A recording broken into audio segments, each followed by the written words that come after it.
తిట్టేవారు కూడా వాళ్ళల్లో ఎక్కువ సంఖ్య ఉన్నారు. కాబట్టి వాళ్లకు నోరు మంచివి కాదు. కాబట్టి వాళ్ళు మనల్ని ఎప్పుడూ అంటూనే ఉంటారు. ఇటువంటి వారు ఏమంటున్నారో మీరంతా వింటున్నారు కదా. అబద్ధాల పునాదుల మీద వారు ఎన్నికల ప్రచారాన్ని మొదలుపెట్టారు. అబద్ధాల పునాదుల మీద వాళ్ళ ఎన్నికల ప్రచారాన్ని వాళ్ళంతా కూడా మొదలుపెట్టారు.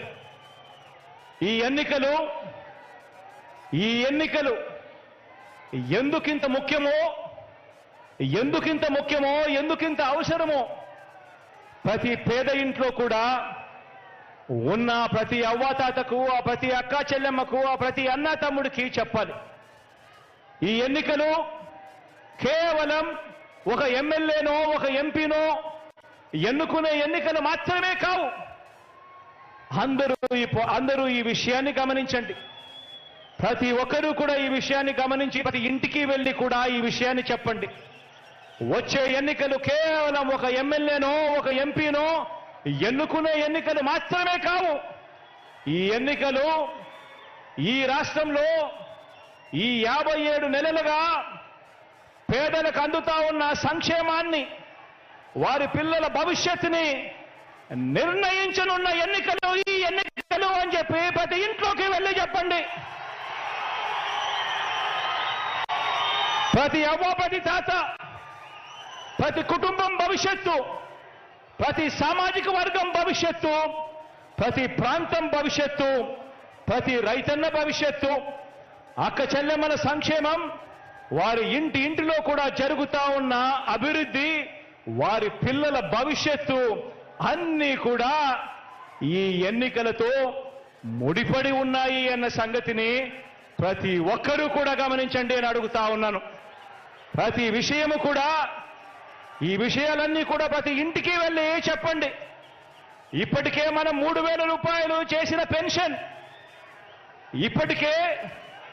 మనం 3,000 రూపాయలు చేసిన పెన్షన్ 1వ తేదీన ఉదయాన్నే ఈ 3,000 రూపాయల పెన్షన్ అందాలన్నా, భవిష్యత్తులో ఇది పెరగాలన్నా, ఇంటికి ఆ పెన్షన్ రావాలన్నా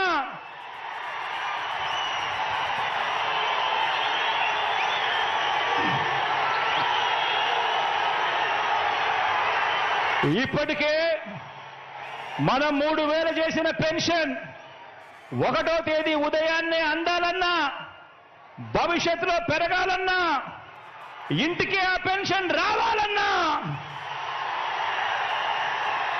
మీ ఊరికే మీ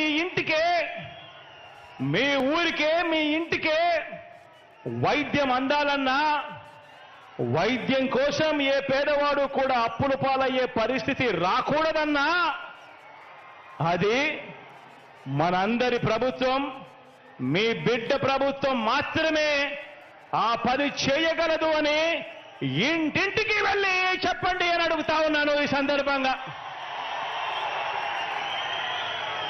ఇది జరగాలి అనంటే ఇందుకోసం మన అవ్వాతాతలు, వికలాంగులు, వితంతువులు, వైద్య సేవలు పొందుతున్నవారు, ఇలా పెన్షన్లు అందుకుంటా ఉన్న ప్రతి ఒక్కరూ ప్రతి ఇంట్లో నుంచి కూడా స్టార్ క్యాంపెయినర్లుగా బయటికి రావాలి అని చెప్పండి. ప్రతి ఇంట్లో నుంచి ప్రతి అవ్వ, ప్రతి తాత, పెన్షన్ అందుకుంటా ఉన్న ప్రతి వితంతు అక్క చెల్లెమ్మ, పెన్షన్ అందుకా ఉన్న ప్రతి వికలాంగ సోదరుడు, అనారోగ్యంతో బాధపడతా ఉన్న వీరంతా కూడా స్టార్ క్యాంపెయినర్లుగా రావాలి. బయటకు వచ్చి ప్రతి ఒక్కరూ కూడా కనీసం ఒక 100 మందితో ఈ జరుగుతా ఉన్న మంచి గురించి చెప్పాలి. చెప్పి ఆ జరుగుతా ఉన్న మంచిని కొనసాగాలేనంటే జగనన్న ఉంటేనే సాధ్యము అని చెప్పి ప్రతి ఇంటికి వెళ్ళి చెప్పాలి.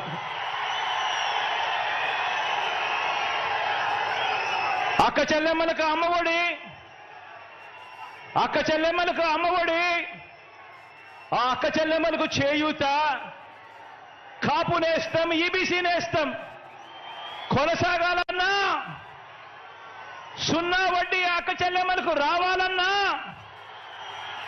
ఆసరాను తూచా తప్పకుండా చెల్లించిన మీ అన్న ప్రభుత్వమే ఇవన్నీ చేయగలదు అని ప్రతి అక్క చెల్లెమ్మకు కూడా ప్రతి ఇంటికి వెళ్ళి చెప్పండి. వారే ఆ అక్క చెల్లెమ్మలే మన స్టార్ క్యాంపెయినర్లుగా బయటికి రావాలి